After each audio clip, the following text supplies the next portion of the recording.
कई लोग पूछते हैं महाराज जी गुरु का होना आवश्यक है। गुरु की दीक्षा होना ठीक है, आवश्यक है, पर उससे पहले दिशा होनी बहुत जरूरी है। गुरु की दिशा जरूर स्वीकार करो। गुरु जो आज्ञा करते हैं उन कार्यों को जीवन में करना प्रारंभ करो। ऐसी दिशा जीवन में लेकर के आओ, तब आपकी दीक्षा सफल होगी, तब आपकी दीक्षा लाभकारी होगी। गुरु का जीवन में तब होना साफल्य है। हम सब भी अपने गुरु का वंदन करें, गुरु का स्मरण करें। और भैया सबसे श्रेष्ठ गुरु यदि जीवन में कोई है तो कृष्णम वंदे जगत गुरुम। ठाकुर जी को अपना गुरु मानो। ठाकुर जी यदि गुरु पदवी पर बैठेंगे तो निश्चित है कि कल्याण होगा। ठाकुर जी को गुरु स्वरूप मानो, या फिर आपके जो गुरु हैं उनको ठाकुर जी का स्वरूप मानो। दोनों बात। अगर गुरु नहीं है तो ठाकुर जी को गुरु मानो, और यदि गुरु जी हैं तो उनको ठाकुर जी के समान मानो, उनमें कोई अंतर मत रखो।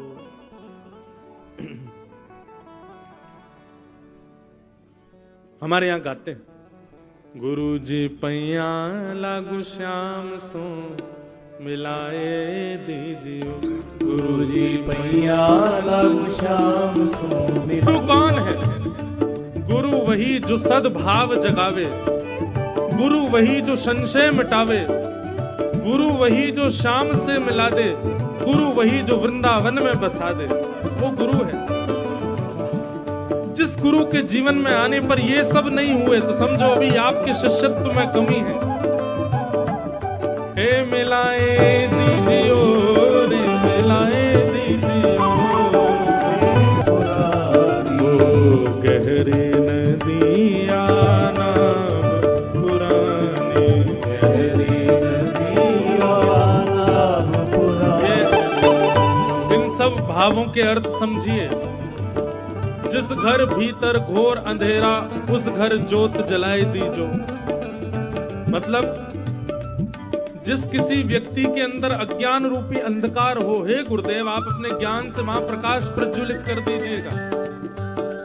जिस घर भीतर घोर अंधेरा उस घर जोत जलाए दीजो। अब दूसरा पंक्ति क्या है? गहरी नदियां नाव पुरानी। गहरी नदी क्या है? बोले संसार। संसार बहुत गहरी नदी है, कितने तो डूबे पड़े हैं इसमें। हे भगवान विश्वास मानिए, जो संसार में रहते हैं और कथा भी सुनते हैं, ये कौन है? ये ट्यूब पे लटके हुए हैं, अभी डूब नहीं रहे। अभी नेकात बची भैया, कसर है थोड़ी सी। हे नाथ, ये कथा रूपी ट्यूब तो मिल गई है, कथा रूपी संत जन रूपी वैष्णव रूपी ट्यूब तो मिल गए, थोड़े बहुत बचे हुए हैं, लेकिन किसी दिन यदि हवा निकल गई तो हम भी डूब जाएंगे। हे गुरुदेव भगवान, गहरी नदिया नाव पुरानी, गहरी नदिया नाव पुरानी, ओ गहरी नदिया नाव पुरानी, गहरी नदिया नाव पुरानी। गुरु जी जल्दी पार लगाए दीजो। गुरु जी जल्दी पार लगाए दीजियो। गुरु जी नैया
पहचान क्या है?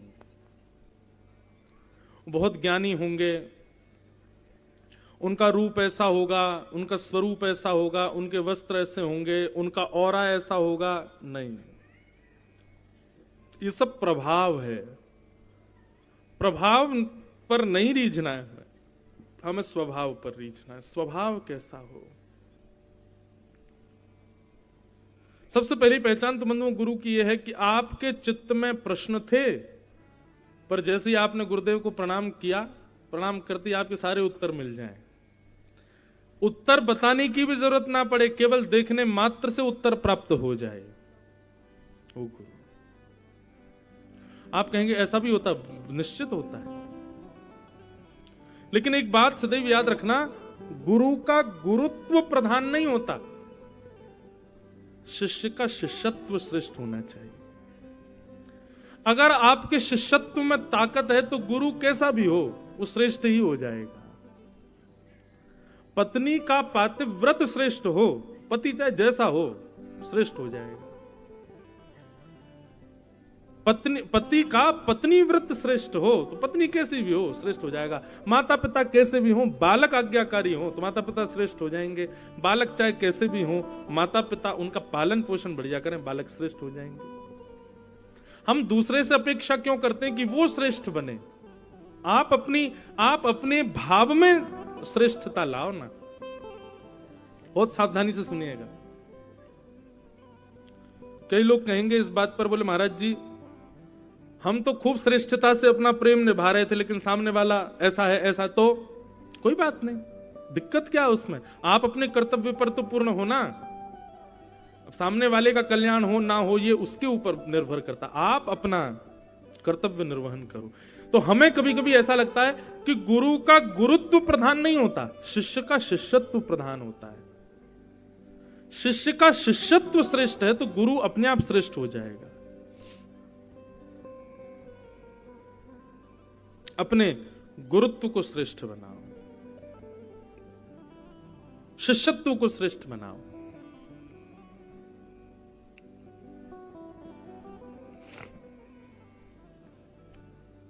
सूत जी महाराज गुरुदेव के रूप में सुखदेव जी को वंदन करते हैं, और वंदन करने के बाद में यहां कुछ उपदेश उन्होंने किए। बड़े ध्यान से सुनिएगा इन उपदेशों को।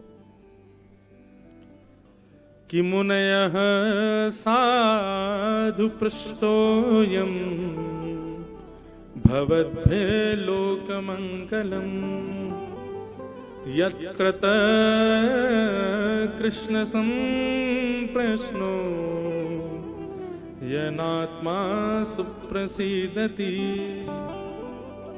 मुनय साधु पृष्टोऽहं भवद्भिर्लोक मंगलम। यहां पर एक बात कहते हैं, प्रश्न कैसा होना चाहिए? कभी भी प्रश्न करने वाले को ऐसा प्रश्न करना चाहिए जिससे समाधान मिलने पर उसका भी कल्याण हो, समाधान देने वाले का भी कल्याण हो, और जो बाकी खाली बैठे उनका भी कल्याण हो। ऐसा प्रश्न होना चाहिए। ऐसा प्रश्न नहीं जिससे केवल आपका कल्याण हो जाए, बस मेरा हो जाए मंगल, चल दिए काम पर। नहीं। दूसरा, यहां पर देखो प्रश्न कैसा पूछना चाहिए वो सब बताया जाए। पहला प्रश्न के अंदर यह खूबी होनी चाहिए कि बताने वाला, कहने वाला, सुनने वाला तीनों का कल्याण हो। दूसरी बात, प्रश्न के अंदर दूसरी चीज क्या होनी चाहिए? यत्कृतः कृष्ण संप्रश्नो, कृष्ण संबंधी प्रश्न होना चाहिए। ऐसा प्रश्न होना चाहिए जिसमें बताने वाले को कृष्ण से संबंध युक्त बात बोलनी पड़े, ऐसा प्रश्न करो। यत्कृतः कृष्ण संप्रश्नो येनात्मा सुप्रसीदति। अब लोग बात कही है, वो प्रश्न भेज देंगे, महाराज जी सुदामा जी के माता पिताजी का नाम क्या था? इससे क्या मिलने वाला है आपको? एक जगह मेरी कथा हुई, बोले राम जी की दादी का नाम क्या था? क्या करना आपको दादी का नाम जान के? आप केवल परीक्षा क्यों लेते हो कि इनको कितना पता है? प्रश्न ऐसा करो कि बताने वाला, सुनने वाला और सुनाने वाला तीनों का कल्याण हो। ऐसा प्रश्न होना चाहिए। और दूसरी खूबी आपके प्रश्न में होनी चाहिए कि उस प्रश्न में निश्चित ही कृष्ण का कोई चरित्र लीला आवे, ऐसा प्रश्न होना चाहिए। बाकी सब जो प्रश्न है ना बंधुओं, उनका समाधान आपको बिना पूछे ही मिल जाएगा। ये बात आप निश्चित मानिए। कल ही हमको कोई बोले कि महाराज जी हम तो बहुत प्रश्न सोच के बैठे, सब कथा में ही मिल गए उत्तर, मिल जाएंगे निश्चित है।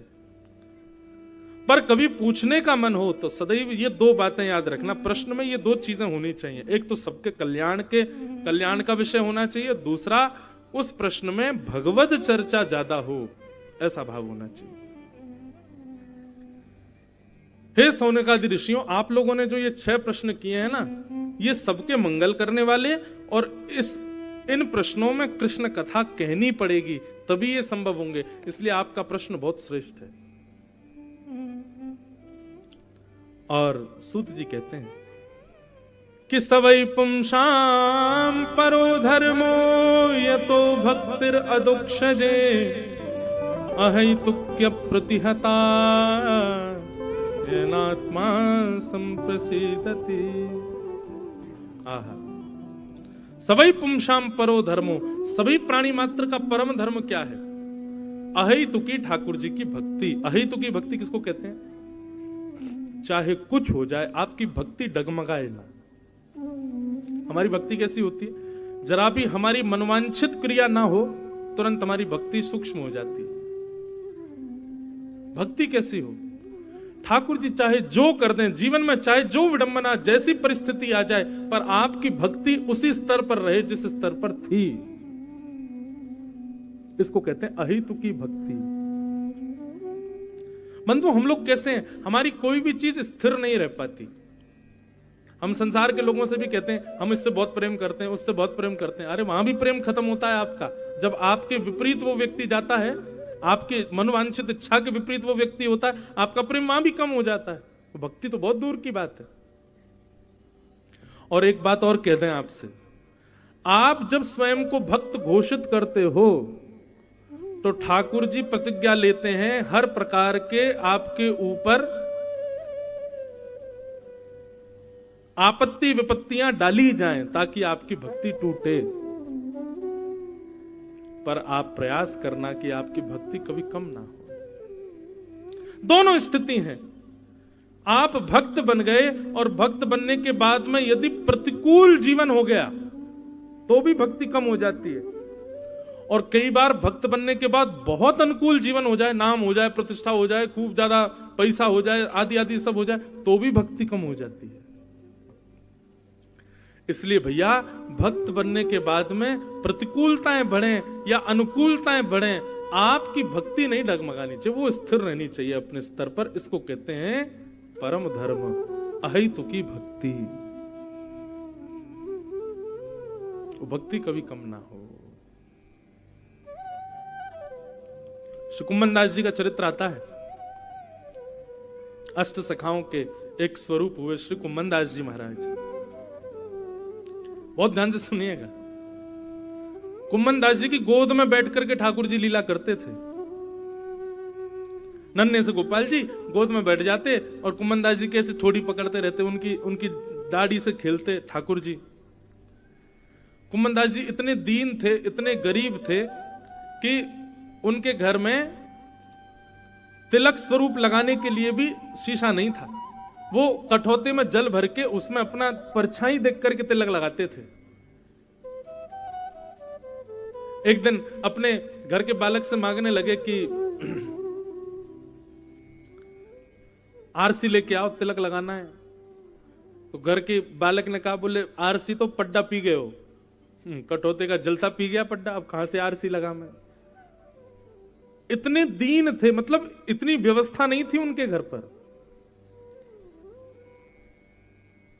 ऐसी स्थिति में ठाकुर जी उनके साथ लीला करते थे, लेकिन वो कभी ठाकुर जी से प्रार्थना नहीं करते ठाकुर जी मेरा खूब वैभव बन जाए, खूब वैभव बढ़ जाए।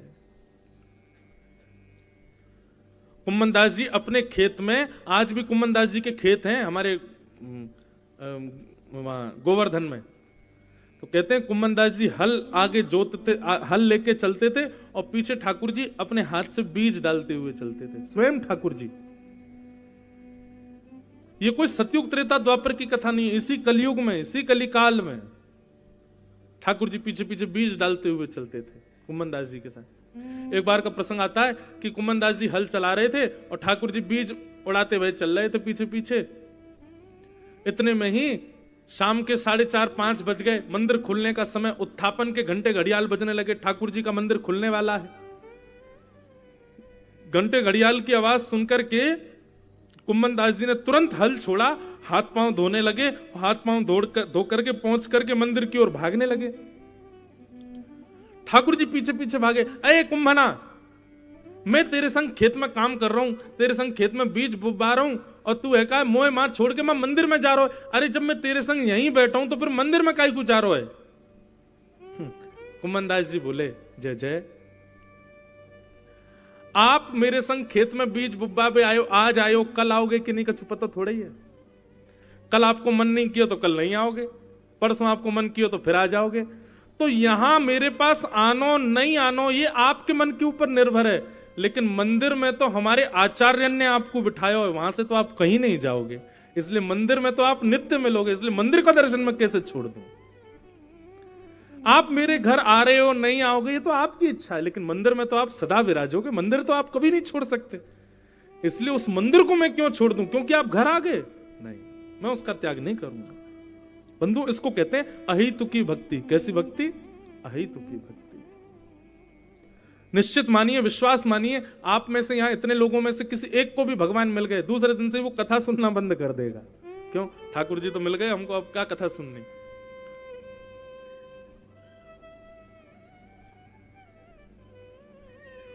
अहितु की भक्ति किसे कहते हैं? ठाकुर जी कितना भी अनुग्रह करें, पर उसके बाद भी आप अपनी दीनता का कभी त्याग ना करो, अपनी स्थिति का कभी त्याग ना करो, उसको अहितु की भक्ति कहते हैं।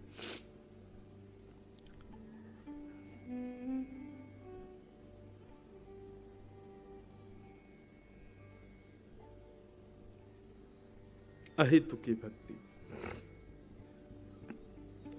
कि धर्म स्वनिष्ठितः पुंसा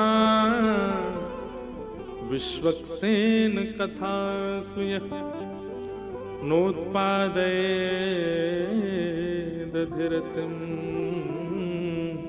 श्रमेव हि केवलम्। धर्मस्वनिष्ठितः पुंसां विश्वक्सेन कथा सुयः नोत्पादयेदधिरतिं श्रम एव हि केवलम्। बहुत सुंदर बात है। आपके नाम जप का, आपकी तीर्थ यात्राओं का, आपके नदी के स्नान का, आपके संतों की सेवा का, आपके द्वारा किए गए सारे सत्कर्मों का फल क्या है? आपके द्वारा पूरे साल भर किए गए सत्कर्मों का फल क्या है? तब यहां पर सूत जी महाराज कहते हैं, सत्संग में मन लगना यह हमारी सारी सत्क्रियाओं का फल है। यदि आपका सत्संग में मन नहीं लगता, किसी के प्रवचन में इच्छा भाव नहीं होता, किसी कथा में आपकी रुचि नहीं बन रही है, तो माफ कीजिए, आपके द्वारा किए गए जितने भी सत्कर्म है ना, वो सारे आडंबर मात्र हैं। लेकिन कथा में रुचि बढ़ रही है, सत्संग में रुचि बढ़ रही है, किसी के प्रवचन में आनंद आ रहा है, कहीं कथा होती है तो आपका मन होता है 4 घंटा बैठ करके हम बड़े भाव से श्रवण करें, तो निश्चित है ये आपके सारे किए गए सत्कर्मों का फल आपको प्राप्त हो रहा है। विश्वक्सेन कथा सुयः नोत्पादयेदधिरतिं श्रम। आपको पता है श्री हनुमान जी महाराज, प्रभु चरित्र सुनवे को रसिया। अगली बार हमारी बात मान के जाना, टेकरी हनुमान जी जो लोग जाते हैं, लड्डू लेके जाओ। आज तक आप लड्डू लेकर के गए, आज तक आप सिंदूर लेकर के गए, और भी जो जो सामग्री आप लेकर के गए, हनुमान जी महाराज को ये प्रिय है, ये प्रिय है ना, सब जगह एक ही बात लिखी, प्रभु चरित्र सुनवे को रसिया। अरे इतना भी मान लो तो कोई अतिशयोक्ति नहीं। कोई सिंदूर चढ़ा रहा हो, लड्डू लगा रहा हो, उसी समय कोई कथा सुना रहा हो ना, तो हनुमान जी का पूरा ध्यान उसी की तरफ रहता है जो कथा सुनाता है। हनुमान जी साकेत कभी कभी जाते हैं, बाकी हनुमान जी पृथ्वी पर ही रहते हैं, यहां से जाते नहीं जाता। क्यों? क्योंकि साकेत में सब कुछ है, कथा नहीं होती भगवान की। पृथ्वी पर कथा होती है ठाकुर जी की, इसलिए हनुमान जी को पृथ्वी कभी नहीं त्याग। पृथ्वी पर भले ही लाखों दोष हो, पृथ्वी पर भले ही बड़े पाप हो, पृथ्वी पर भले ही कितना भी बुरा हो रहा हो, लेकिन श्री हनुमान जी महाराज फिर भी पृथ्वी का त्याग इसलिए नहीं करते। क्यों? यत्र यत्र रघुनाथ कीर्तनम तत्र तत्र कृतमस्तकांजलिम बाष्पवारि परिपूर्ण लोचनम मारुतिम नमत राक्षसांतकम। क्योंकि यहाँ पे भगवान की सुंदर कथा होती है, हनुमान जी को वो बड़ी प्रिय है। हमें तो विश्वास है कि 7 दिन के किसी भी कथा क्रम में एक दिन एक क्षण के लिए हनुमान जी निश्चित आते हैं, जरूर आते हैं और बैठ करके कथा सुनते हैं। हमारे पूज्य नाना जी तो भागवत के वक्ता पूज्य श्री कृष्णलाल शास्त्री जी, वो तो कहते थे कि कथा कहते कहते सहज ही किसी देवता का स्मरण हो जाए, कथा कहते कहते किसी भक्त की याद आ जाए, कथा कहते कहते अनायास ही किसी का मुख से नाम आ जाए, तो यही समझना चाहिए वो कथा में आए हैं, इसीलिए उनकी हाजिरी लग रही है। कथा से प्रीति ये आपके समस्त सद्गुणों का फल है। सूत जी महाराज इस प्रकार अपने कथा क्रम का प्रारंभ करते हैं। आगे भगवान के 24 अवतारों का वर्णन किया, भागवत जी की रचना कैसे हुई इस विषय को सुनाया गया कि इदम भागवतम नाम पुराणम ब्रह्म संहितम उत्तम श्लोक चरितम चकार भगवान ऋषि। वेद व्यास जी महाराज ने जब इतने ग्रंथ लिख दिए थे, ऑलरेडी 4 वेद लिख दिए थे, सब कुछ लिख दिया था, तो फिर भागवत लिखने की क्या आवश्यकता। आपको पता है श्रीमद् भागवत की रचना से पहले कितने ग्रंथों का निर्माण हो चुका था। श्रीमद् भागवत जी वेद व्यास जी की अंतिम रचना है। सबसे पहले वेद व्यास जी ने 4 वेद लिखे, ऋग्वेद, यजुर्वेद, सामवेद, अथर्ववेद। उसके बाद उपनिषद लिखे, 18 उपपुराण लिखे, 17 महापुराण लिखे, महाभारत जैसा इतिहास लिखा। इतना कुछ लिख दिया था कि महाराज इनके पन्नों के बीच एक व्यक्ति खो जाएगा, इतने ग्रंथ लिख दिए। लाखों की तादाद में श्लोक लिख दिए, लाखों की तादाद में सब पृष्ठ लिख दिए। लेकिन तब भी वेद व्यास जी को अपनी रचना से संतुष्टि नहीं थी। उनको ऐसा लग नहीं रहा था कि मैंने कुछ ठीक लिखा है। अपनी रचना से संतोष नहीं था श्री व्यास जी को। तब वहां पर नारद जी का आगमन हुआ। बहुत ध्यान से सुनिएगा, इस भागवत की रचना कैसे हुई ये बात हम बता रहे हैं। अब तक वेद व्यास जी 4 पुराण, 17 उपपुराण, 18 उपपुराण, 17 महापुराण, महाभारत आदि ग्रंथों को लिख चुके हैं। अभी भागवत की रचना नहीं हुई थी। दुखी बैठे थे ब्रह्म नदी सरस्वती के तट पर, तभी वहां नारद जी का आगमन हुआ। नारद जी ने आकर के वेद व्यास जी से कहा, व्यास जी क्या बात है, आप इतने दुखी क्यों हो। वेद व्यास जी महाराज बोले, मैंने इतने सारे ग्रंथ लिख दिए, इतनी सारी रचनाएं कर दी, वेद लिख दिए, पुराण लिख दिए, सब लिख दिया, मेरे मन को शांति क्यों नहीं है, मुझे अपनी रचना से संतोष क्यों नहीं मिल रहा है।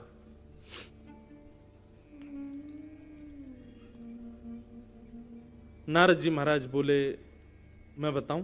बोले बताइए। तब नारद जी ने बहुत सुंदर बात कही, ध्यान से सुनिएगा बंधु, कि भवतानुदित प्रायम यशो भगवतो मलम ये नैवाशो न तुष्येत मन्ये तद्दर्शनम खिलम। एक बात सदैव याद रखना, सांसारिक विषय भोग जितना भोगो उसमें सदैव संतोष करो, जितना मिल जाए उसमें संतोष करो।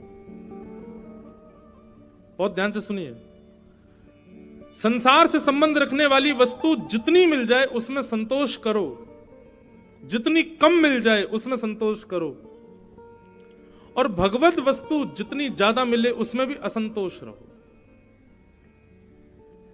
समझ रहे हैं बात को। सांसारिक संबंध रखने वाली वस्तु जितनी कम मिले उतनी कम में भी बहुत मानो, और ठाकुर जी से संबंध रखने वाली वस्तु जितनी ज्यादा मिल जाए उसको उतना कम मानो कि नहीं अभी तो कम है, इसमें असंतोष ही बनी रहनी चाहिए। कई लोग कहते हैं महाराज जी हम खूब कथा सुनते हैं, खूब सेवा करते हैं ठाकुर जी की, पर मन को संतोष नहीं होता। बहुत अच्छी बात है कि आपको संतोष नहीं हो रहा है।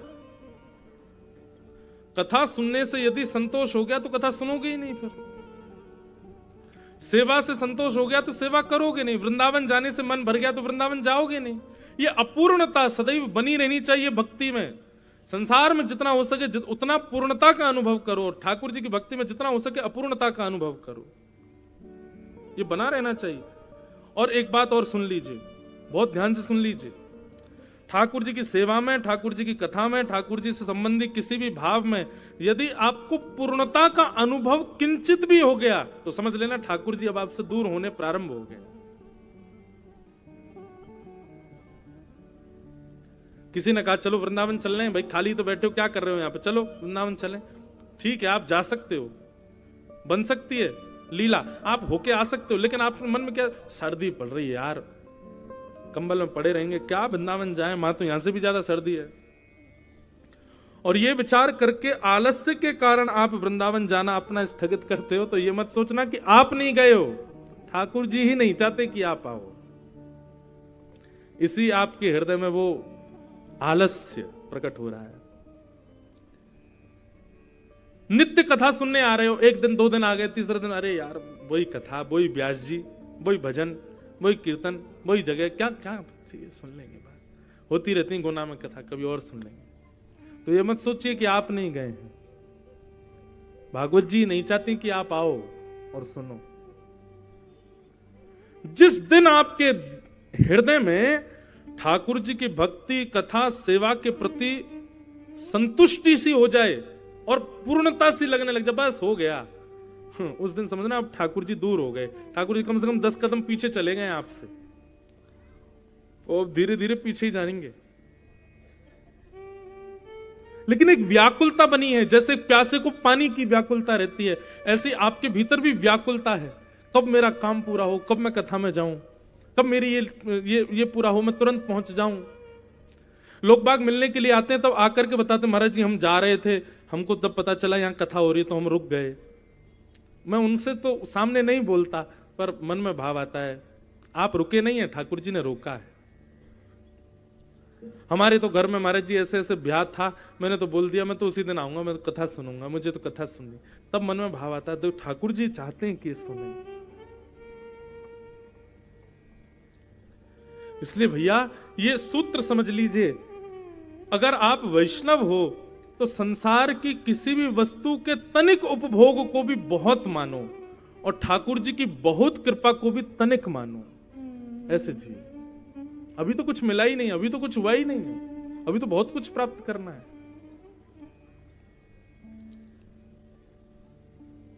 संतोष हृदय में नहीं होना चाहिए भक्ति के प्रति।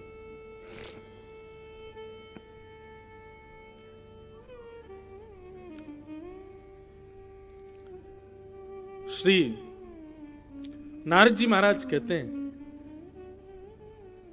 एक प्रसंग याद आया मुझे, कथाओं में कहा करता हूं कभी कभी, कि जब भगवान नृसिंह प्रकट हुए खंभ भेदन करके, हिरण्यकश्यप का वध कर दिया भगवान ने। उसके बाद भागवत में वर्णन आता है कि इतना बड़ा स्तुति प्रकरण है नृसिंह अवतार में, शायद ही कोई देव बचा होगा जिसने भगवान की स्तुति नहीं गाई। स्तुति मतलब भगवान को प्रसन्न ना किया हो। तो वहां प्रश्न करते हैं शुकाचार्य जी से, परीक्षित जी इतनी स्तुति क्यों गाई जा रही है? बोले क्योंकि ठाकुर जी भयंकर क्रोध में है, ठाकुर जी को गुस्सा आ रहा है बहुत ज्यादा, और ठाकुर जी के क्रोध के कारण थोड़ी थोड़ी धरती हिल रही है, आकाश में बादल गरज रहे हैं, समुद्र में सुनामी आ रही है, सबको यह भय लग रहा है कि कहीं प्रलय ना आ जाए। अभी तो सतयुग चल रहा है, त्रेता द्वापर कलयुग अभी आने बाकी है, लगता है सतयुग में ही प्रलय हो जाएगी। इसलिए सब आकर के स्तुति भगवान को शांत करने का प्रयास कर रहे हैं। जब सबने स्तुति गाली तब भी ठाकुर जी का क्रोध शांत नहीं हुआ। तब सबसे अंत में लक्ष्मी जी आती हैं, भगवान की पत्नी। पति किसी से ना रीझे, पत्नी रिझा लेगी उसको। लक्ष्मी जी ने आकर के कहा तुम लोग सब पीछे हटो, मैं अभी स्तुति गाती हूं, ठाकुर जी तुरंत रीझ जाएंगे। लक्ष्मी जी ने जाकर के भगवान की जब स्तुति गानी प्रारंभ की तो ठाकुर जी और जोर से चिल्लाने लगे। लक्ष्मी जी भी भाग गई वहां से, और बल्कि ये तक और कह गई, बोले ये मेरा पति है ही नहीं, तुमने किसी शेर को बैठा दिया है, और मेरे पति तो बड़े कोमल हैं, वो सुकोमल हैं, उनका हृदय कितना कोमल, तुम क्या जानो, ये शेर के रूप में कौन बैठा भीतर, ये नारायण नहीं है। लक्ष्मी जी ने तो नारायण से स्वीकार करने तक को मना कर दिया कि नारायण है ही नहीं है। तब ब्रह्मा जी प्रहलाद जी के पास जाते, बोले प्रहलाद, ठाकुर जी का क्रोध शांत नहीं हो रहा है, और ये हमारे चाहने से होगा भी नहीं, क्योंकि ठाकुर जी तुम्हारे लिए आए हैं, तुम जाओ ठाकुर जी की सेवा, ठाकुर जी के लिए कुछ कहो। तब प्रहलाद जी ने भगवान की स्तुति गाई। वैसे तो प्रहलाद चरित्र भी कल परसों तरसों आएगा, लेकिन अब अपूर्णता, भक्ति में स्वयं को सदैव अपूर्ण मानना, ये विषय चला तो मुझे प्रहलाद जी का स्मरण हो गया। प्रहलाद जी भगवान से कहते हैं कि ब्रह्मादय सुर गुणा मुनयोथ सिद्धा सत्वैकतानमतयो वचसां प्रवाहे नाराधितुं पुरगुणै यदुनापि पिप्रू किं तुष्टुमर्हति समे हरिरुग्र जाते। हे ठाकुर जी, आप इतने क्रोधित मत होइए। बड़े बड़े देवता अपनी लच्छेदार वाणी में आपकी स्तुति गा रहे थे, वे आपके क्रोध को शांत नहीं कर पाए, तो मेरी क्या पहुंच कि मैं अपनी तोतली वाणी से आपको शांत करूं। बहुत ध्यान से सुनिए सब लोग, बहुत सुंदर बात है। प्रहलाद जी की आयु कितनी है? 4.5 वर्ष के हैं। अभी 4.5 वर्ष का कोई बालक यहां पे हो ना, उससे बुलवाना जरा, वो भी तुतला के ही बोलेगा, स्पष्ट नहीं बोल पाएगा। 4.5 वर्ष के प्रहलाद जी महाराज भगवान से कहते हैं कि भगवान, इतने सारे देवताओं ने लच्छेदार वाणी में, संस्कृत में अपनी सुंदर भाव, अपने सुंदर संस्कृति से आपकी सुंदर स्तुति गाई, आप उनकी स्तुति से शांत नहीं हुए, तो मुझसे तो अभी प्रहलाद भी स्पष्ट बोलना नहीं आता, मैं तो तुतलाता हूं, छोटा बालक हूं, मैं आपको कैसे प्रसन्न कर सकता हूं नाथ। पर मुझे आपके ऊपर विश्वास क्यों है पता है? गजयूथ पारी, बोले मैं तो फिर भी बोलना जानता हूं, पर वो गजेंद्र, वो हाथी, वो तो बोलना भी नहीं जानता था, आपने तो उस पर भी अनुग्रह किया। यदि मैं ये सोच करके पीछे हट जाऊं कि देवताओं की जैसे लच्छेदार वाणी मेरे पास नहीं है, मैं तो तुतला करके बोलता हूं, मैं तो अभी छोटा बालक हूं, तो ये मेरे लिए बहुत बड़े दुर्भाग्य की बात होगी, क्योंकि आप तो उस पर भी कृपा करते हो जो बोलना भी नहीं जानता, जो एक सामान्य जानवर है, उस गजेंद्र पर भी आप कृपा करते। नाथ शांत हो जाइए ना।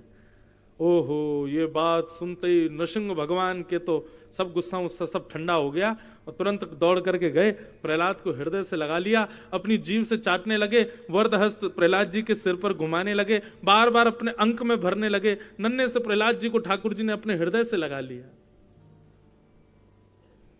ठाकुर जी का क्रोध शांत हो गया, पृथ्वी जो थोड़ी थोड़ी हिल रही थी वो शांत हो गई, समुद्र के उफान शांत हो गए, आकाश में बादल गरज रहे थे सब शांत हो गए, देवता सब प्रसन्न हो गए, जय हो जय हो जय हो, इतना सब कुछ हो गया। तब प्रहलाद जी क्या कहते हैं? भगवान, आपको हाथ देखना आता है? नृसिंह भगवान बोले, ये रेखा हम ही बनाते हैं, तो हमको देखना नहीं आता होगा। अच्छा भगवान, जरा आप मेरे हाथ की रेखा देख लो। ठाकुर जी के हाथ में अपना हाथ रख के बोले, जरा मेरी हाथ की रेखा देखना। भगवान 4.5 वर्ष के प्रहलाद जी अपने हाथ की रेखा दिखा रहे हैं, छोटी छोटी रेखा बनी हुई है उनके हाथ में। भगवान बोले, क्या देखना है? तुम्हारा कितने दिन राज्य चलेगा, तुम्हारी कितनी संपत्ति होगी, तुम्हारे ब्याह कितने होंगे, तुम्हारे बच्चे कितने होंगे, ये सब देखना है? क्या देखना है प्रहलाद, तो बताओ। बोले, हे भगवान, मेरे अंदर आपके प्रति अहेतुकी भक्ति कब प्रकट होगी, कृपा कर ये बता दीजिए। मैं आपका निष्काम भक्त कब बनूंगा, मुझे कृपा कर ये बता दीजिए। भगवान बोले, प्रहलाद, जगत नियंता जगदाधार त्रिलोकीनाथ, जो दुनिया भर के 1000 वर्ष की तपस्या पर भी मैं प्रकट नहीं होता, 4.5 वर्ष की आयु में तुमने मुझे प्रकट कर दिया, तुमको लगता है तुम अभी भी भक्त नहीं हो? 33 करोड़ देवता, जिनके मंदिरों में हजारों लाखों की तादाद में लोग लाइन लगा करके दर्शन करते हैं, ऐसे देवता मेरे सामने गिड़गिड़ा रहे हैं, उनकी स्तुति पर मैं प्रसन्न नहीं हुआ, तुम्हारी स्तुति से प्रसन्न हो गया, तुमको अब भी लगता है कि तुम्हारी भक्ति श्रेष्ठ नहीं है? लक्ष्मी, जिसको पाने के लिए पूरा ब्रह्मांड दौड़ रहा है, वो लक्ष्मी की भी स्तुति मैं स्वीकार नहीं कर रहा हूं। उस स्तुति के आगे तुम्हारी तोतली वाणी में कही गई स्तुति मुझे इतनी प्रिय लग रही है, अब भी तुमको लग रहा है कि तुम भक्त नहीं हो। तुम्हारे लिए मैं खंभ से प्रकट हो गया, एक अद्भुत अवतार नृसिंह लेकर के मैं प्रकट हो गया, तुमको अभी भी लगता है कि तुम भक्त नहीं हो। इसे कहते हैं भक्ति। यहां हम गिरिराज जी की पैदल परिक्रमा लगा लेते हैं तो हमको इतना अभिमान हो जाता है कि 4 लोगों से कहेंगे हाथ दबाए, पैर दबा, भाई यार थक गए यार, हमने एक बार में पूरी परिक्रमा रुका नहीं हूं मैं बिल्कुल भी, इसी में ही अभिमान हो गया। महाकाल भगवान की सुबह 3 बजे उठ करके भस्म आरती करके आए आगे बैठ करके, और भस्म आरती करने के बाद महाराज बाहर निकल करके आए, 2 बजे उठ गए थे रात को, 2 बजे उठ करके स्नान करके महाकाल की हम मंगला आरती करने गए, देखा महाकाल भगवान ने सबसे आगे बैठा करके हमको दर्शन दिया, अभिमान आ गया, इतने में ही अभिमान आ गया।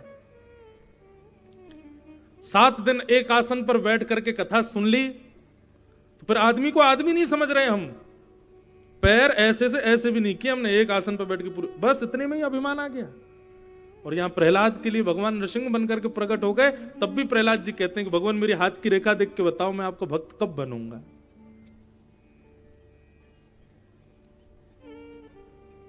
इसको कहते हैं अहेतुकी भक्ति। अपनी भक्ति में कभी भी संतोष मत करना बंद होंगे, नहीं बहुत कर लिया मैंने, नहीं, अभी तो कुछ नहीं किया हमने,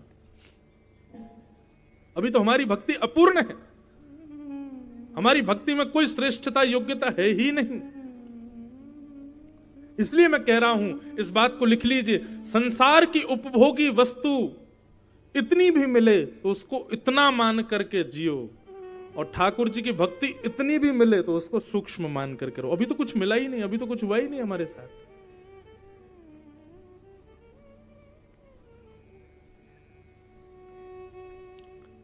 नारद जी महाराज बोले, वेद व्यास जी आपने 4 वेद लिख दिए, आपने इतने सारे ग्रंथ लिख दिए, इतने सारे पुराण लिख दिए, लेकिन फिर भी आपके हृदय में असंतुष्टि है, इसका कारण पता है? बोले क्या? कि भवता अनुदित प्रायम यशो भगवतो मलम ये नहीं वासौ न तुष्येत मन्ये तद्दर्शनम खिलम। क्योंकि आपने भगवान के निर्मल यश को नहीं लिखा, आपने भगवान की भगवत्ता का वर्णन तो बहुत किया है कि भगवान श्रेष्ठ कैसे, भगवान कैसे, भगवान की योग्यताएं कैसी, पर उन भगवान का स्वभाव कैसा है ये आपने कहीं भी नहीं लिखा, इसलिए आपका मन अशांत है। ताही अहीर की छो हरिया छछिया भरी छाछ पे नाच नचावे, आपने इसका वर्णन कहीं किया? खैर उस समय तो रसखान जी ने ये पद लिखा भी नहीं था, मैं अपनी बात कह रहा हूं। नारद जी महाराज बोले आपने जितने भी ग्रंथ लिखे हैं ना, उन सबको पढ़ने सुनने के बाद व्यक्ति के हृदय में भगवान भगवान ही रहेंगे, उनके प्रति अपनत्व का भाव कभी नहीं आएगा। क्यों? क्योंकि आपने सब जगह उनके स्वभाव का वर्णन किया है, उनके प्रभाव का वर्णन किया है, स्वभाव का नहीं। मान लीजिए एक बात, आपको किसी व्यक्ति का परिचय दिया जा रहा है, कैसे दिया जा रहा है? उसके साथ 4 पुलिस वाले चलते हैं, उसके आगे एस्कॉर्ट करती हुई एक गाड़ी पुलिस की चलती है, वो जब उतरता है महाराज तो फिर रोड साफ करने पड़ते हैं, वो जब चलता है तो काला चश्मा पहन लेता है, वो तो सूट बूट पहन के रहता है, वो तो ऐसे रहता है, ऐसी थाली में खाता है, ऐसा भोजन करता है, तो निश्चित है उसके प्रति आपके मन में यही भाव रहेगा कोई बहुत ऊंचा श्रेष्ठ आदमी है भैया। लेकिन आपको उसके बारे में दूसरा पक्ष सुनाया जाए, बोले क्या? बोले छोटे छोटे बच्चों के संग खूब खेलता है, अरे वो तो महाराज अपने सब एस्कॉर्ट छोड़ छाड़ करके एकांत में आ जाता है, क्रिकेट खेलता है, खूब छक्के मारता है, यूं करता है त्यों करता है, सबके संग बैठ के चाय पीता है, सबके गले में गलवैयां डाल करके घूमता है। तो निश्चित है कि उस व्यक्ति के प्रति आपके जब उसका स्वभाव बताया जाएगा तो अनायास प्रेम हो जाएगा। नारद जी महाराज यही कह रहे हैं, बोले आपने सब जगह भगवान की भगवत्ता का वर्णन किया है, उनकी भक्त वत्सलता का वर्णन नहीं किया, इसलिए आपका मन अशांत है। भगवान का भगवत तत्व कैसा है आपने इसका वर्णन किया, पर भगवान कैसे भक्त वत्सल हैं यह आपने कहीं वर्णन नहीं किया। उनकी भक्त वत्सलता क्या है? दुर्योधन ने 56 भोग बनवाए, ठाकुर जी से कहा ठाकुर जी हमने आपके लिए 56 भोग बनवाए, पाएंगे? ठाकुर जी बोले मैं पा तो लेता। दुर्योधन बोला देसी घी में बनवाया भगवान। बोले बहुत अच्छी बात है। बोले मेरी माँ ने खुद बैठ करके बनाए हैं, सब घर की बहन बेटियों ने बनाया है, सब आपके लिए आश लगाए बैठे हैं, सोने की थाली लगाई है, सुंदर चौकी बिछाइए, नाथ प्रसाद पाओ ना। ठाकुर जी बोले बात तो ठीक है तुम्हारी दुर्योधन, पर मेरा तो आज का निमंत्रण है। दुर्योधन बोले कहां पे? बोले विदुर जी के यहां पे। और विदुर जी वहीं बैठे थे, दुर्योधन के बगल में ही बैठे थे। विदुर जी को पता नहीं था कि मेरे यहाँ निमंत्रण है, अपने आप ही ठाकुर जी बोले मेरा तो निमंत्रण आज विदुर जी के यहाँ। विदुर जी, दुर्योधन बोले हे विदुर तुमने बुलाया ठाकुर जी को? अब विदुर जी मना कैसे करें, बुलाया तो कभी नहीं था, लेकिन हाँ बुलाया था मैंने। ठाकुर जी को जल्दी जाओ विदुर हम आ रहे हैं, तैयारी करो। विदुर जी महाराज दौड़े, महाराज धनुष कहीं गिरे, बाण कहीं गिरे, तलवार कहीं गिरी, पहुंचे सीधे विदुरानी नहा रही थी।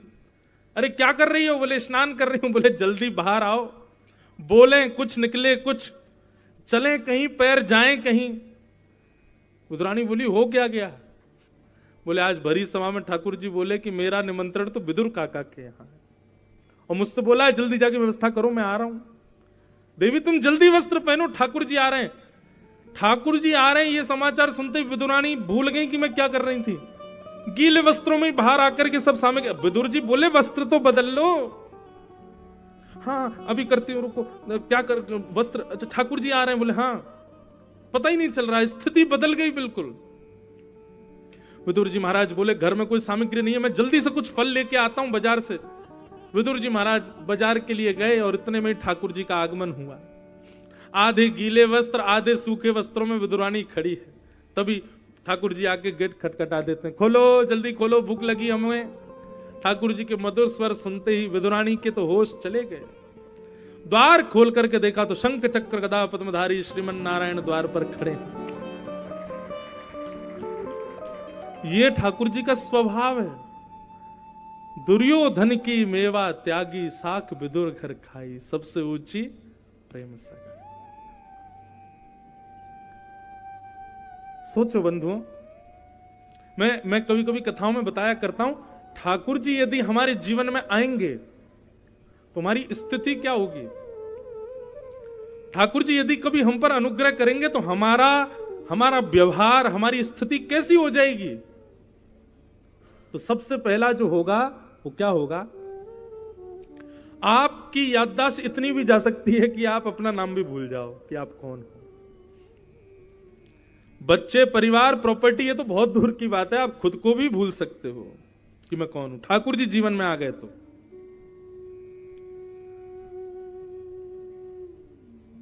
निश्चित, अगर कोई व्यक्ति बहुत भाव से कथा सुन रहा होगा ना, आप उससे पूछ लेना, वो 3 घंटे के लिए ये भी भूल जाता होगा कि वो गुनाह में बैठा है। उसके चित्त से ये बात चली जाती है।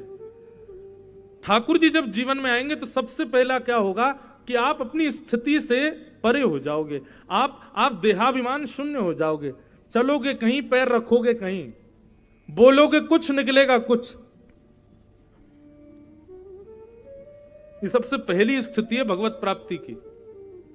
एक प्रकार से भगवत प्राप्ति करने वाला व्यक्ति संसार के लिए उसका एक नया नाम हो जाता, पागल। अभी हमारे किसी काम का नहीं है, ये पागल हो चुका है।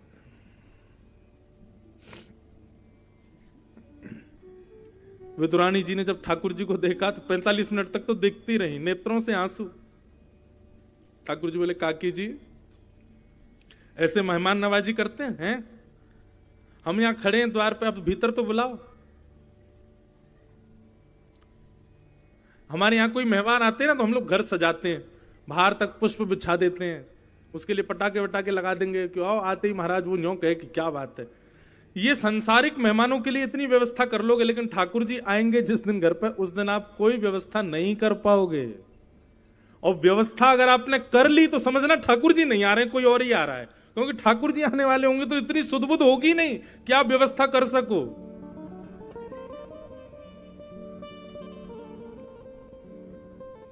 कल अभी 2 दिन से तो मैं यही सोच रहा हूं कि 22 को करें क्या।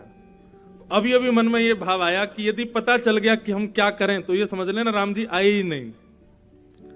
यदि ये भाव पता चल गया कि ऐसे ऐसे करेंगे, ये करेंगे, वो करेंगे, तो समझ लेना कि अभी रघुनाथ जी की कृपा हुई नहीं है, क्योंकि तुमको पता है कि तुमको करना क्या है। स्थिति हो जाए कि पता ही नहीं चल रहा कि करे क्या, तब समझो हाँ अब राम जी आ रहे हैं। पता ही नहीं चल रहा है, इतनी स्थिति ऐसी हो गई कि समझ ही नहीं आ रहा क्या करें, कहां जाएं, क्या खाएं। अभी हमारे ठाकुर जी का भी उत्सव द्वारिका में हुआ। 7 दिन तक विश्वास माने ये भी नहीं पता होता था कि भोजन कब किया हमने आखिर। और अगर आप हमसे ये पूछ भी लो कि भोजन करके आए हैं अभी अभी महाराज जी, क्या था भोजन में, तो ये भी नहीं पता होता करके क्या है, बस खा लिया, जो था पा लिया। इतना भी पता नहीं क्या खाया, कौन से दिन क्या पहनना है, क्या कुछ नहीं पता। सबके लिए लोगों से कहा भाई तुम ही बता देना हमको पहनना क्या है, क्या धारण करना है, कहां जाना है, कुछ, क्योंकि तन की स्थिति तो पता ही नहीं थी कि अब कब कहां कैसे क्या करना है। ये भगवत प्राप्ति का प्रथम लक्षण है। विदुरानी जी ने स्वागत किया, ठाकुर जी को बैठाने के लिए पाटा भी उल्टा बिछा दिया। ठाकुर जी भी देख करके कुछ बोले नहीं, उल्टे पे ही बैठ गए। कदली फल तोड़ करके लाई, ठाकुर जी की रूप माधुरी को देख करके इतनी सुध बुध भी नहीं थी कि फल खिलाएं, छिलके खिला दिए, ठाकुर जी पा लिए। इतने में विदुर जी आ गए। विदुर जी ने आके देखा फल दूर पड़े हैं, छिलके खवा रही है, हाथ पकड़े, अरे राम राम राम राम, हमारे कर्म फूट गए, आज पहली बार ठाकुर जी घर पर आए हैं। ठाकुर जी घर पर कोई उनको छिलका खिलाता है क्या? देवी क्या कर रही हो आप? विदुरानी जी रोने लगी, ठाकुर जी क्षमा कर दो, मुझे बिल्कुल पता ही नहीं चला कि मैं छिलका खिला दिए। तुरंत दूसरा फल निकाला, विदुर जी बोले तुम हटो मैं खिलाऊंगा। फल लेकर के फल अपने हाथ से खिलाया। ठाकुर जी ने जैसे ही मुख में फल लिया, फल लेते ही वमन कर दिया ठाकुर जी ने। विदुर जी बोले क्या हुआ? बोले बिल्कुल स्वाद नहीं लग रहा, हमको तो छिलका में ही आनंद आ रहा है। काकी जी आप छिलका ही खिलाओ, फल बढ़िया लग ही नहीं रहे आज तो छिलके ही बढ़िया लग रहे हैं। नारद जी महाराज कहते हैं बताइए वेदव्यास जी, ये लीला आपने कहां लिखी है? कहीं भी नहीं। आपने सब जगह भगवान को केवल एक भगवान के रूप में दिखा दिया है, इसलिए आपका मन अशांत है। उनका स्वभाव दिखाओ, वो कितने सरल हैं, वो कितने सहज हैं, वो कितने प्रेमी हैं, कितने सहज भाव पर रीझ जाते हैं। आपने ये कहीं नहीं लिखा।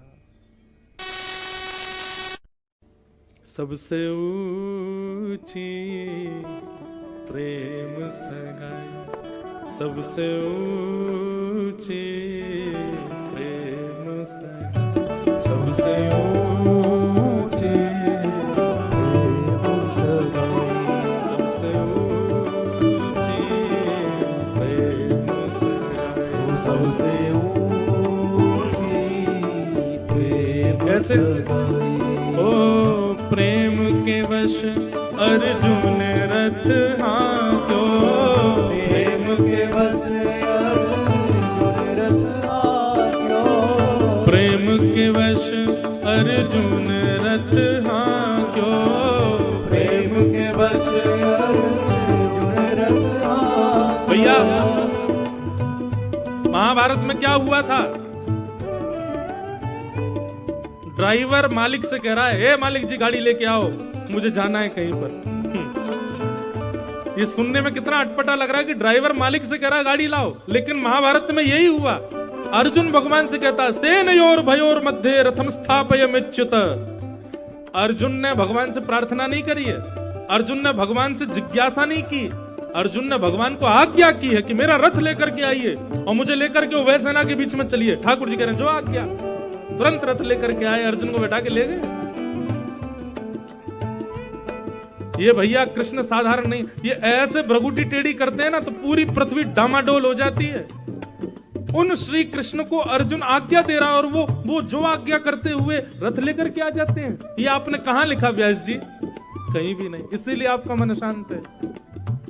प्रेम के वश अर्जुन रथ हांक्यो, प्रेम के वश अर्जुन रथ हांक्यो, और भूल गए ठकुराई, हाँ भूल गए ठकुराई। सुनो, कोई एमएलए हो, कोई एमपी हो, कोई वार्ड मेंबर हो, कुछ नहीं हो, प्रदेश का कोई ऐसे ही कार्यकर्ता जैसा हो, कथा में आए, उसको कहना भैया सीट खाली नहीं है, नीचे बैठ जाओ। अच्छा, ऊपर जगह नहीं है हमारे लिए, नीचे बैठेंगे हम, तो हमको निमंत्रण ही क्यों दिया जब हमारे लिए जगह ही नहीं है तो। लेकिन ठाकुर जी, पांडवों ने महाराज अश्वमेध यज्ञ किया, सबने सेवा बांट ली, ये रसोई घर की सेवा, संतों की सेवा, इनकी सेवा, उनकी सेवा, कोने में खड़े ठाकुर जी। युधिष्ठिर बोले ठाकुर जी आप क्या करेंगे? बोले हमने अपनी सेवा सोच ली। बोले क्या? बोले जितने भी लोग यज्ञ में आएंगे सबकी पादुकाएं संभालने की सेवा हमारी, सबकी चप्पल उतार उतार करके रख के संभालने की सेवा हमारी। ये सुनते ही सबके आंखों में पानी आ गया। बोले ये द्वारिकाधीश हैं, ये जगत नियंता जगदाधार हैं, इतने सरल, इतने सहज, हम लोग हैं ऐसे? बिल्कुल नहीं है। सबसे ऊंची प्रेम सगाई, सबसे ऊंची प्रेम सगाई, सबसे ऊंची प्रेम सगाई, सबसे ऊंची द्वारिकाधीश की। नारद जी महाराज कहते हैं व्यास जी महाराज आपने ठाकुर जी के प्रभुत्व का वर्णन किया है लेकिन उनके प्रेम का वर्णन नहीं किया, इसलिए आपका हृदय अशांत है। बंधुओं, आपसे हम एक बात कहें, चलो जाओ बाहर जाकर के ऊपर दोनों हाथ ऐसे करके खड़े हो जाओ, कल तक ऐसे खड़े रहना। खड़े रहोगे आप? नहीं खड़े रह सकते। स्कूल में कभी टीचर भी पनिशमेंट देते थे, जैसे टीचर की आंख हटी हमारे हाथ नीचे, फिर ऊपर। लेकिन आप विचार करो, आप सबके घर के गोपाल जी आपकी सेवा स्वीकार करने के लिए ऐसे ही खड़े, 24 घंटे ऐसे ही खड़े रहेंगे, 12 महीने ऐसे ही खड़े रहेंगे, सालों साल ऐसे ही खड़े रहेंगे, बिल्कुल अपनी मुद्रा नहीं बदलते। आप प्रेमी हो उनके कि वो प्रेमी है आपके? वो प्रेमी है। वो एक टक एक आसन में खड़े हैं आपके लिए। किसी के घर लड्डू गोपाल तो ऐसे ही बैठे हैं बेचारे, श्रीनाथ जी ऐसे ही खड़े हैं। जहां कहीं भी ठाकुर जी का दर्शन कर लो, एक आसन में एक टक अनवरत ना अपने आप को हिलाए डुलाए ठाकुर जी एकाकार रूप में खड़े हैं। क्यों? क्योंकि आप प्रेम नहीं करते, वो प्रेम करते हैं आपसे। यहां 3 घंटा कथा सुनने की बात आ जाए तो शामत आ जाती है हमारे ऊपर, कैसे सुनेंगे एक आसन में बैठ के? तो ठाकुर जी कितना प्रेम करते हैं हमसे, इसलिए ठाकुर जी बहुत प्रेमी हैं। और श्री नारद जी महाराज वही कह रहे हैं कि हे वेदव्यास जी महाराज आप कृपा कीजिए, ठाकुर जी के जब तक आप प्रेम रूप का वर्णन नहीं करोगे तब तक आपका मन अशांत बना रहेगा। आप ठाकुर जी के प्रेम का बखान करो। वेदव्यास जी महाराज बोले ठाकुर जी के प्रेमी रूप का वर्णन करने के लिए मुझे क्या करना पड़ेगा? बोले पहले स्वयं प्रेमी बनना पड़ेगा, और नेत्र बंद करके आप ठाकुर जी का स्मरण करो, उनके प्रेम भाव का स्मरण करके उनसे प्रार्थना करो, तब कोई भाव आप वर्णित कर पाओगे। तब श्री वेदव्यास जी महाराज ने समाधिनानुस्मर तद विचेष्टितम, समाधि लगाई और समाधि लगा करके भगवान का स्मरण किया, और स्मरण के पश्चात जब कलम उठाई तब श्रीमद् भागवत की रचना हुई। और भागवत की रचना करने के बाद वेदव्यास जी महाराज ने अपनी कलम को गंगा जी में बहा दिया। क्यों? बोले अब इसकी आवश्यकता ही नहीं है, अब मेरे मन को शांति मिल गई, अब संतोष मिल गया, अब जो मैंने लिखा है ये पूर्ण है, इसके बाद अब कुछ शेष नहीं। इसलिए भागवत सर्वोपरि सर्वश्रेष्ठ है। फिर कथा आती है कि वेदव्यास जी ने मन में विचार किया कि अब कथा को घर घर में जन जन में पहुंचाने के लिए क्या करना पड़े। तब वेदव्यास जी महाराज ने अपने पुत्र का चिंतन किया। इनके पुत्र कौन हैं? श्री सुखदेव जी महाराज। श्री सुखदेव जी। अच्छा एक बात आप लोग हमको बता दें, अगर घड़ी में समय 5 से ऊपर जाए तो कोई दिक्कत तो नहीं है ना? हाँ, क्योंकि जैसे ही 5 बजे शार्प 5, अच्छा मैंने तो घड़ी देखी भी नहीं, 5 लोग जब उठ गए तब मैंने घड़ी देखी तो अच्छा 5 बज गए। तो अगर कभी कभी कथा थोड़ी 15-20 मिनट आधा घंटा ज्यादा चल जाए तो भैया ऐसे उठ के मत जाना। आप लोग भाव से कथा सुनो। पर हम समझते हैं, हम पहले भी गुना में कथा कर चुके हैं, तो इसलिए हमको पता है सबको घर जाना, काम धंधे सबको करने हैं। हमारे लिए तो अच्छा ही है, हम 5 बजे कर देंगे तो आराम करेंगे जाके। लेकिन अब मन लग जाता है कथा में तो होता है कि थोड़ा और थोड़ी देर कहें, बढ़िया सुनाएं कुछ भाव, ठाकुर जी की और सेवा करें। इसलिए ज्यादा समय नहीं, हम 15-20 मिनट ज्यादा लेंगे कभी कभी। तो अच्छा, एक हमारी कथा का एक नियम और है, जिस टाइम पे कथा विश्राम का लिखा हुआ है, अगर ठीक उतने बजे कथा पूरी हो जाए तो समझना आज व्यास जी का मन नहीं लगा कथा में। और कथा समय से ऊपर चली जाए तो समझना आज भाव आ रहा है, इनको कथा सुना रहे हैं। तो पिता को चाहिए बंधुओं की पुत्र को संपत्ति नहीं दे, सत्पात्र को संपत्ति दे। और यदि पुत्र को ही संपत्ति देनी है तो पहले पुत्र को सत्पात्र निर्माण करे, उसको पहले पात्र बनाए, तब उसको संपत्ति प्रदान करे।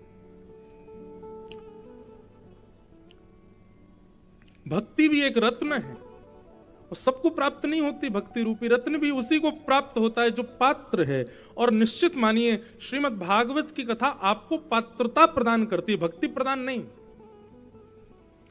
ये बात बिल्कुल सावधानी से सुनिएगा, भक्ति प्रदान करना ठाकुर जी के हाथ में है,